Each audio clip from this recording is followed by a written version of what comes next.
अगला देखते हैं, और स्केच ऑफ हिंदी लिटरेचर किसने लिखा था? एडविन ग्रीव्स ने। तो स्केच स्केच कौन बनाते थे? तो एडविन ग्रीव्स ने। पहले अंग्रेज लोग ही तो स्केच बनाते थे। तो स्केच ऑफ हिंदी लिटरेचर किसने लिखा? Edwin Greaves. और history of Hindi literature FCK। और ब्रज माधुरी सार वियोगी हरि। तो ब्रज माधुरी कौन लिखेगा? ब्रज में क्या कर रहे हैं? राधा की गोपियाँ सब, राधा और गोपियाँ सब वियोग कर रही है ना, तो इसलिए ब्रज माधुरी सार वियोगी हरि। तो वियोगी हरि क्या लिखेंगे? ब्रज माधुरी सार। उसका कविता कौमुदी रामनरेश त्रिपाठी। रामनरेश त्रिपाठी जो है वो कविता भी लिखते थे, इसलिए उसने कविता कौमुदी नाम रखा। हिंदी साहित्य का इतिहास तो रामचंद्र शुक्ल जानबे करते 1929 में। और हिंदी साहित्य का विवेचनात्मक इतिहास सूर्यकांत शास्त्री। विवेचनात्मक इतिहास किसने लिखा? शास्त्री जी। हिंदी भाषा और साहित्य का विकास।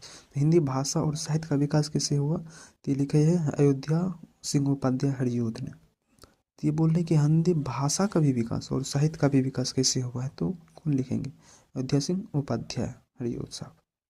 और हिंदी की काव्य धारा किसने लिखी? तो राहुल शंकर ने। बौधायन जो है राहुल शंकर वो क्या लिखा है? हिंदी काव्य धारा। हिंदी की काव्य धारा, इसका एक रचना है बोलगा से गंगा, तो उसमें भी धारा बहती है ना, गंगा नदी।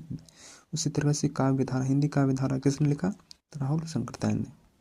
हिंदी साहित्य का वैज्ञानिक इतिहास ये तो पहले ही वीडियो में बता चुके हैं। तो वैज्ञानिक कौन है? गणपति भगवान ही खुद वैज्ञानिक है, जिसमें कि हाथी का सर और मानव का शरीर में एक दूसरे में जुड़ा हुआ है, तो एक वैज्ञानिक ही कर सकता है ना।